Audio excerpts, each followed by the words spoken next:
Hold your breath, okay?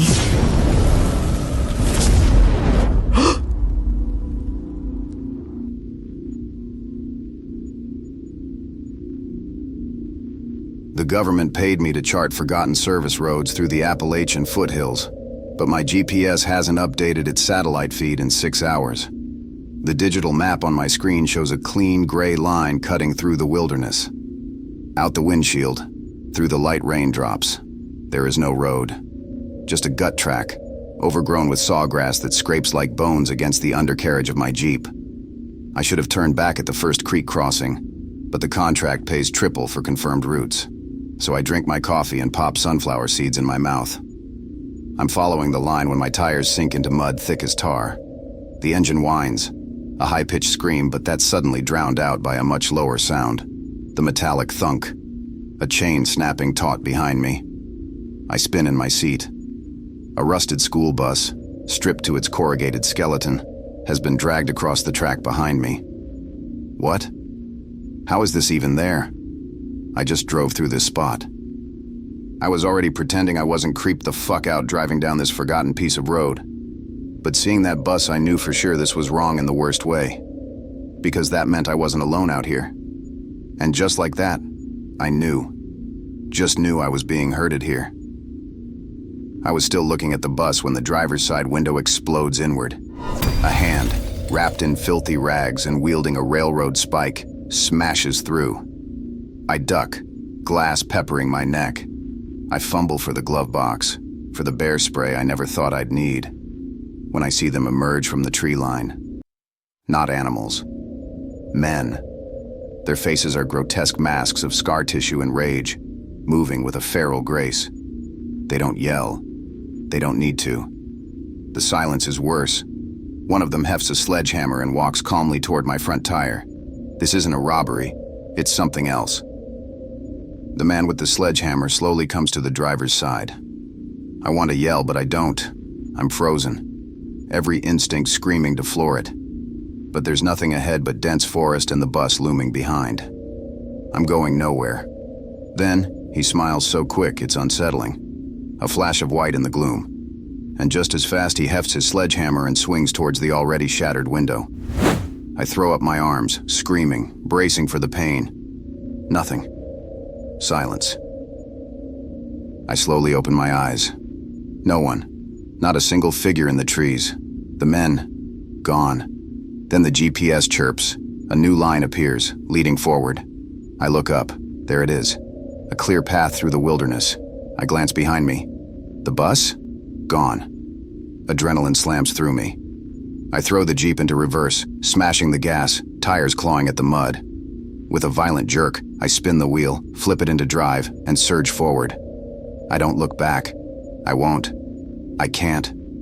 I know if I do, they'll be watching. The forest stretches ahead, silent and empty, but my heart slamming in my chest knows better.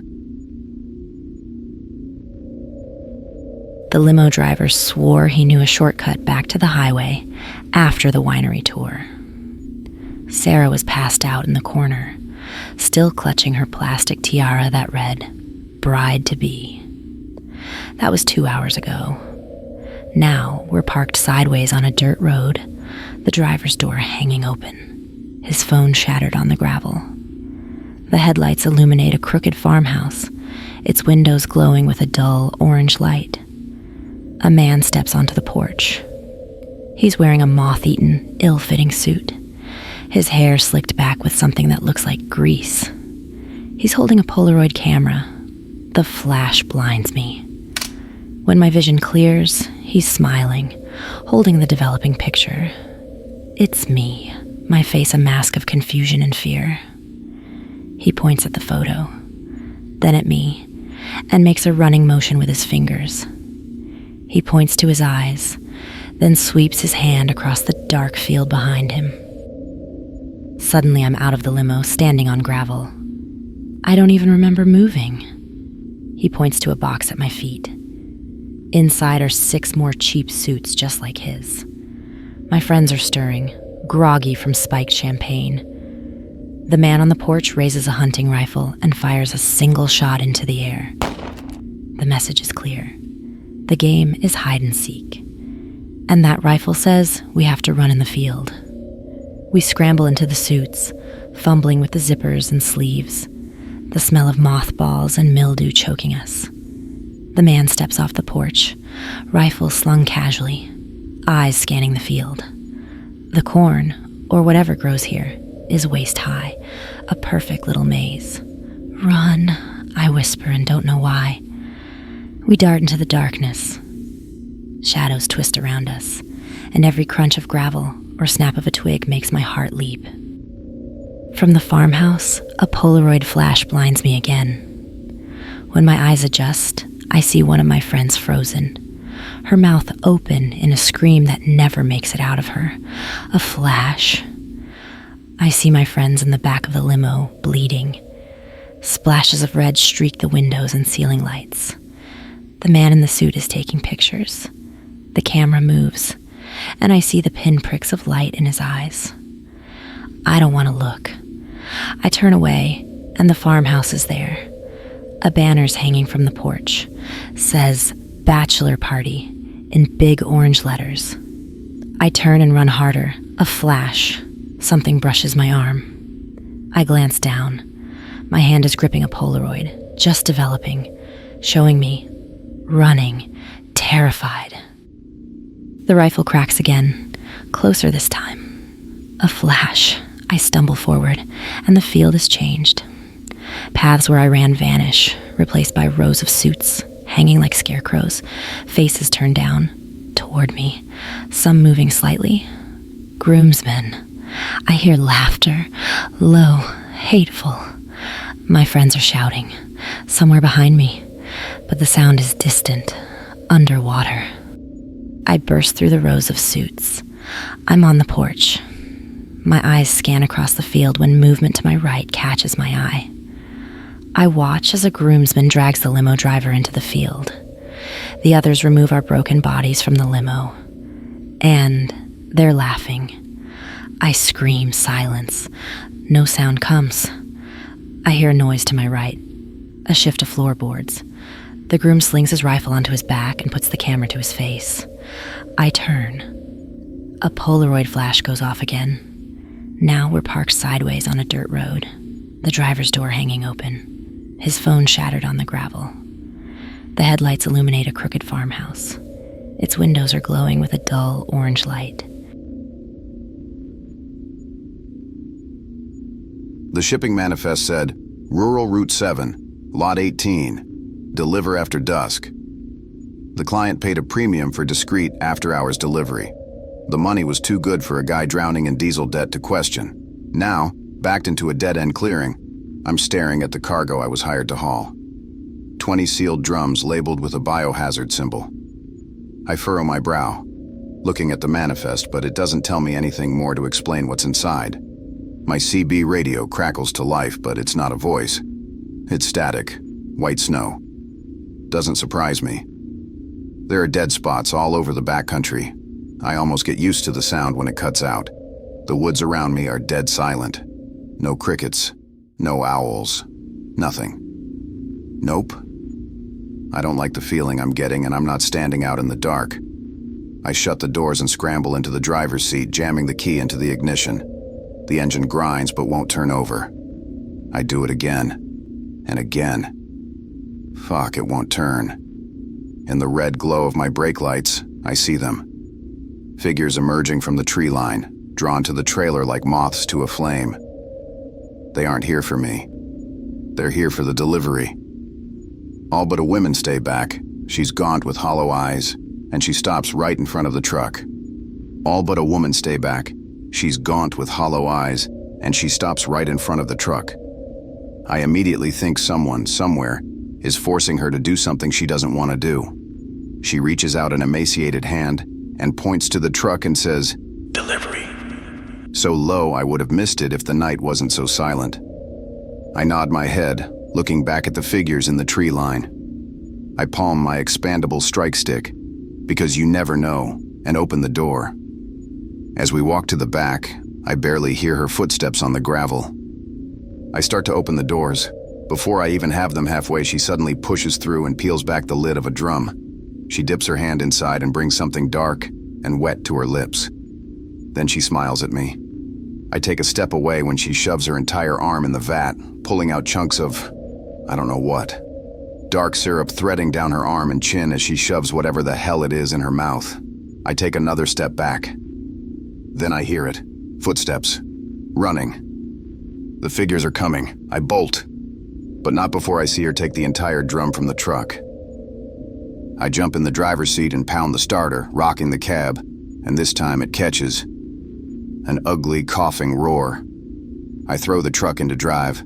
Tires spin, gravel sprays, and for a breath there is nothing but motion, and the moon slick on my hood. They don't chase. They don't even watch. They crowd around her and the gaunt woman lifts a drum like an offering and spills it all over her. I gun it away from the dead end. My relief is a hot, stupid thing. Then I hit the rut, and the trailer shudders wildly behind me. Then, miracle or madness, the locks slam. The hitch cracks free. The trailer lurches and skids across the gravel. I don't stop. I don't look. I run the road until asphalt swallows the dirt and the radio stations stitch back into normalcy. I pull into a truck stop full of light and life. People are moving, talking, and are oblivious to what's around them. All at once, the surge of adrenaline drains away. I want nothing more to go home and sleep. But I was forced to call it in. If anyone comes across my trailer back there, I'd be fucked. The sheriff asks me the usual questions. He frowns at my manifest. His eyes linger on the 20 drums, then on what was left of my truck, then on the GPS log. He says the lot at Rural Route 7, Lot 18, that clearing, had been quarantined and sealed years ago. We found a breach at a research facility, he says. Containment drums, found open. You say you disconnected the trailer? I hand him the keys, my license, the manifest, and my story of going to the site and dropping the load, that I called him because I needed to make my next delivery and wanted him to know there was a drop-off in his town. Clean as a windshield after a storm. The sheriff looks at me and furrows his brow but lets me go. That night, I wake to a text. Delivery confirmed. Payment sent. Attached. A photo of the manifest, the timestamp, and a small image of my truck in the clearing, but taken from above. In the picture, I'm alone, leaning on the hood, face smudged with mud and sweat. Behind me, in the long grass, 6 dark shapes I don't even remember seeing. I scroll. Another image downloads. I open it with my thumb. It's me, standing by a row of lined-up drums looking back at the camera, mid-smile like I've known the punchline all along. My husband Leo thought the app was genius. Waze rerouted us. Says we'll save 40 minutes, he said, grinning. It rerouted us all right. We've been lost for an hour. Now, the app is frozen on a pixelated map of a region that doesn't seem to give 2 shits about navigation. I tell him the phones won't connect if the nav can't even get a signal, but there he is, redialing for help. The forest here is beautiful, in that haunting kind of way. Even though my window is down, it's quiet. The pine trees standing tall in straight rows like a grim audience to my frustrations at Leo. We pass the same lightning-blasted oak for the 3rd time. He stops the car, gets out, and walks to the back to piss, looking at his phone and muttering about shitty GPS. When I hear him on my side of the car, I stick my head through the passenger window to say something that would probably cause a fight when I see it. A little further down the road, just there, perfectly still, is another car. Our make, our model, our color. Leo says something, but I ignore him because I'm trying to figure out if I need glasses. He zips up and turns around to see what I'm looking at. He freezes. Inside the other car, a man with his face is staring back at him. They look exactly alike. I see Leo raise his hand in a my bad gesture, when the man does the same, a perfect synchronized mirror of Leo's movement. but its smile is all wrong. There's nothing warm or pleasant behind it. I register the sinister coldness and immediately know it's not safe. Leo stumbles back into our car, pale. "Did you see that?" "What the hell was that?" he breathes. I can't speak. I'm watching the rear view mirror. The other car hasn't moved, but its doors are opening. Movements are jerky, like poorly controlled puppets. They step out, Leo's double, and then I see mine. They start walking toward us, their steps unnervingly in sync. Leo slams the car into drive, gravel spitting as the headlights rake across the trees. The doubles don't chase. They tilt their heads, the same angle, the same time, watching us leave. I scream at him to drive, but the road loops again, spitting us back at the damned oak, and waiting by it, our doubles. Their smiles never waver as we speed by. The app flickers back to life on the frozen phone. New directions appear. Take next available exit. Ahead there's another fork, but I realize with a sick drop in my gut, it isn't the road splitting. It's us. Another Leo. Another me. Turning left. Leo floors it right. I make the mistake of looking back. Our doubles are on the side of the road now. My double leans out the window, and instead of looking back at her, Leo, she locks eyes with me, her mouth moving in perfect sync with the words, "I'm screaming. Keep driving." Static fills the car. The phone screen flashes white, and then it's quiet. We've been doing this same loop for what seems like hours. We see ourselves from time to time. Sometimes we are looking out the window in awe of the forest around us. Sometimes we are driving in a panic, and sometimes we see the creepy versions of ourselves smile as we pass by. We stop talking to each other, both in our own worlds, because soon something new is going to happen. Soon we will run out of gas. I put my hand on her grave and let the flashback take me. Dad's hands haven't stopped shaking since we hit the thing in the road. It wasn't a deer. It was too tall, too thin. It looked like a man stretched on a rack. Now, a smell is leaking from the vents, like wet earth and old meat. My little sister, Chloe, won't stop crying in the back seat. It's just a dead animal, kids. We're fine, Dad says, but his eyes are glued to the rearview mirror. He's driving too fast for these winding back roads. A thump comes from the roof, then a scrape, like claws dragging over the sheet metal. Dad flinches so hard the car swerves. "Daddy?" Chloe whimpers. The scraping stops. Then, a face, horribly elongated and smeared with dirt, slowly lowers itself in front of the windshield, staring directly at my father. Dad slams on the brakes. The thing vanishes from the windshield. For a second, there's only the sound of our panicked breaths. Then, the child locks on all the doors, disengaged simultaneously. The smell floods the car, thick and suffocating. The voice that comes from the speakers isn't the radio. It's a perfect mimic of my mother, who died 2 years ago. "Pull over, honey," it coos, static tearing at the edges of the words. I'm so happy to see my family again. Dad is crying now, his hand hovering over the door lock. He wants to believe it, and I think that's how it gets in. Dad's hand trembles over the lock. Chloe's wailing, begging him not to listen. But the voice in the speakers is so soft, so warm. It's Mom. "Please, honey, open up. Let me in." Your dad's knuckles go white on the wheel. For a heartbeat, I think he'll resist. Then, click. The locks pop up. The car door creaks. A rush of rot-smelling air floods in, and something wet and pale slides into the passenger seat.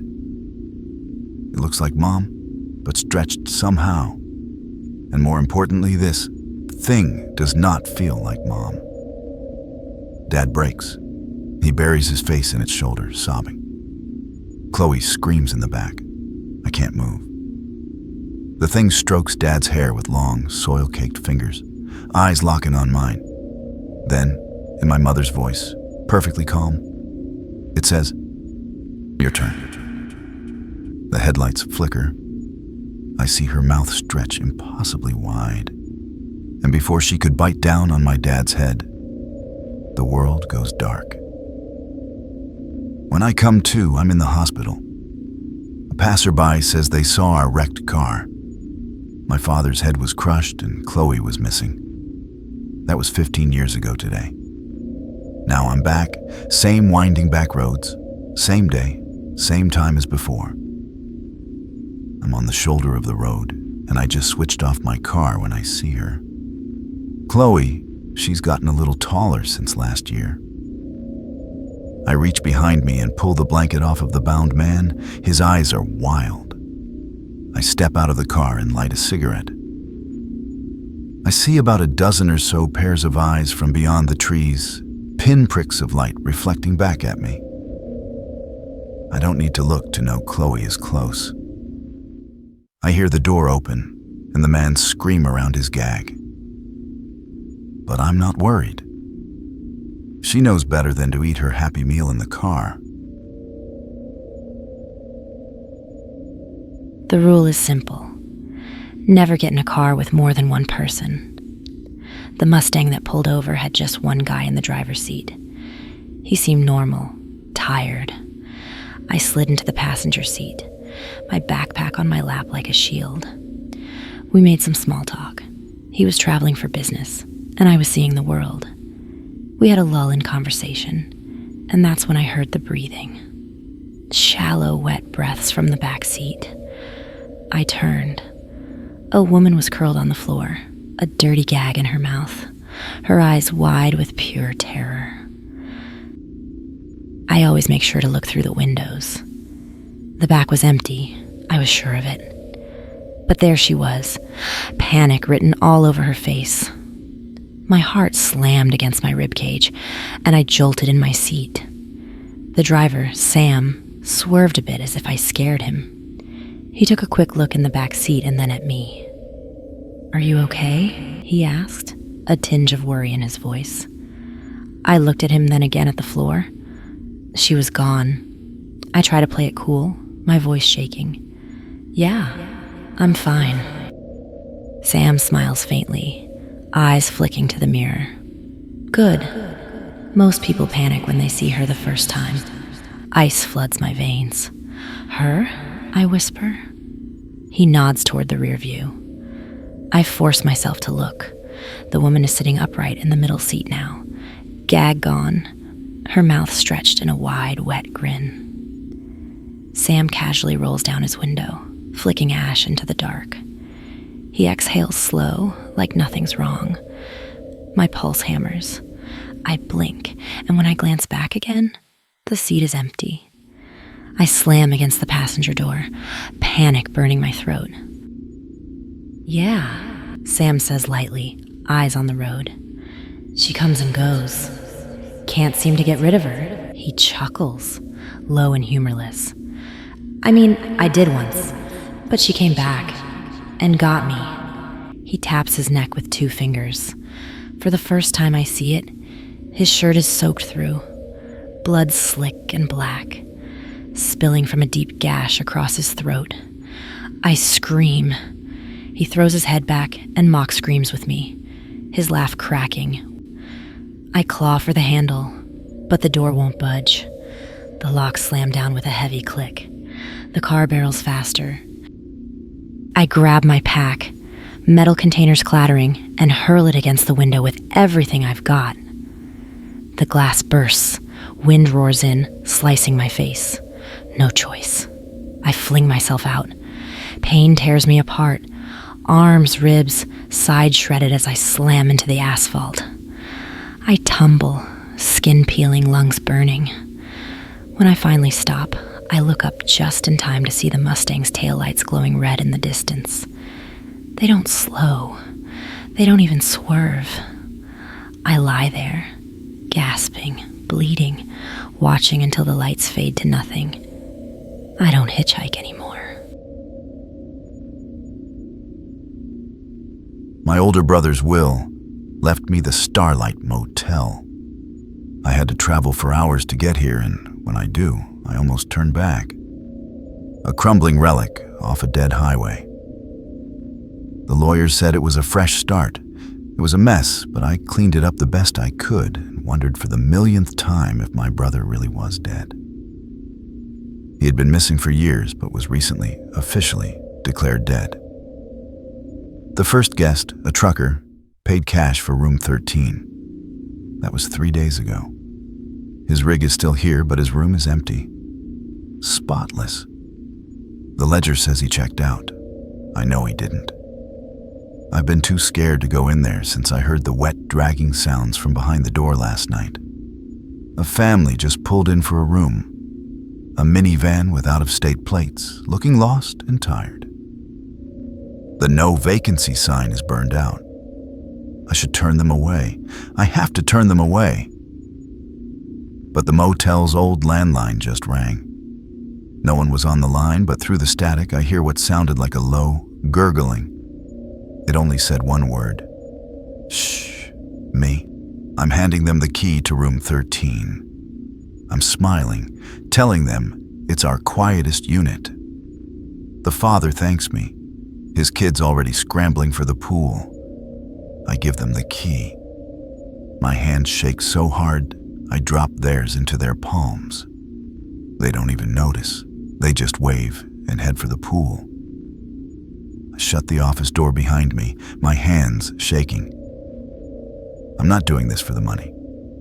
I'm doing it because last night, after the dragging sound stopped, I found a picture slid under my door. It's a picture of me, asleep in my chair. Someone was behind me, a butcher knife to my throat, a gloved finger to the mask's lips. The message was clear. I keep my mouth shut or die. I lock the office and pretend not to stare at room 13 all night. Around midnight, my phone buzzes. A brand new account just tagged the Starlight Motel in a photo. A grainy shot of a minivan by the pool and the caption, "Best stay ever." Room 13, October 31st. The account has 0 followers. I go to the door, and a picture is under it again. This one's different. It's a selfie, the man, bedhead blinking, standing in the dim room. Behind him, in the doorway, is my face smiling. The caption in the handwriting across the bottom reads, "Shh." I want to throw up. It's not me, damn it. But the picture is right there. No one would believe me. I send a post to the hotel myself. The message bounces back. User not found. The motel's review page refreshes itself. 5 stars. Cozy and private. Host was so nice. Check room 13. I try to block it out. At dawn, the family's gone. The minivan's empty seatbelts sway. The ledger shows a tidy checkout at 5:07 a.m. The picture I've been holding all night drops from my hand. I'm staring outside when the Starlight's no vacancy sign flickers for the first time in years. I watch it blink to life. Red bulb spelling a message I never put up. Welcome. And there you have it, a wrong turn compilation. I particularly liked The Bridesmaid. That's got to be a special kind of psychological hell with being confused and on repeat. I wonder if she will ever break that cycle. Or maybe she'll end up paying the groom a visit. If you have a favorite, or 2, drop those in the comments. And don't forget to click the notification bell so you don't miss the next story. Well, until next time.